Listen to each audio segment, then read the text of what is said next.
প্রিয় শিক্ষার্থীবৃন্দ, আসসালামু আলাইকুম। প্র্যাকটিক্যাল স্টাডি চ্যানেলে তোমাদের সবাইকে স্বাগতম। প্রিয় শিক্ষার্থী, আশা করি তোমরা সবাই এটাকে চিনো। এই যে গোল, এই চিত্রটির নাম হচ্ছে বৃত্ত।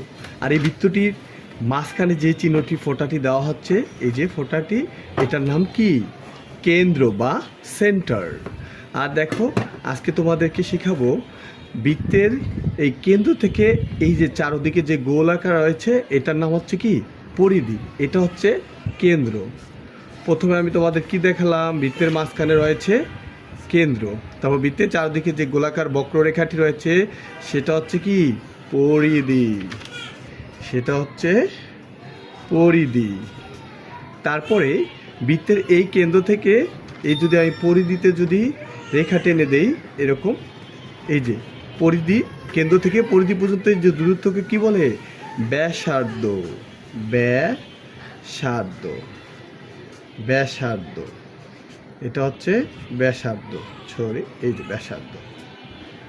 বৃত্তের কেন্দ্র থেকে পরিধি পর্যন্ত দূরত্বকে ব্যাসার্ধ বলে। চলো আমরা আরেকটি চিত্র আঁট করি।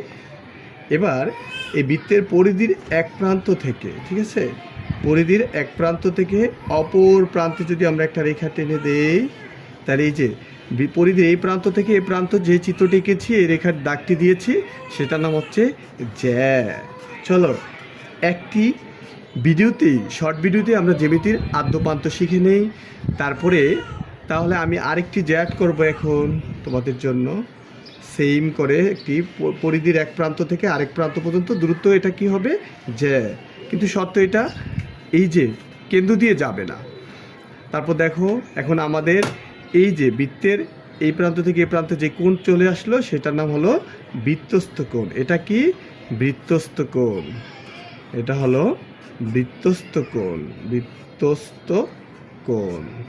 এটা হলো বৃত্তস্থ কোণ। তারপরে এই যে কেন্দ্রে যদি আমরা এইভাবে দেই, এটা হলো কেন্দ্রস্থ কোণ। এটা কি? কেন্দ্রস্থ কোণ। এখন দেখো, বিভিন্ন জব পরীক্ষায় এটা আসে। এই যে কেন্দ্রস্থ কোণ, এই বৃত্তস্থ কোণের দ্বিগুণ। কেন্দ্রস্থ কোণটা হচ্ছে বৃত্তস্থ কোণের দ্বিগুণ, অর্থাৎ কেন্দ্রস্থ কোণ, কেন্দ্রস্থ কোণ, কেন্দ্রস্থ কোণ, কেন্দ্রস্থ কোণ বৃত্তস্থ কোণের দ্বিগুণ। বৃত্তস্থ কোণের দ্বিগুণ।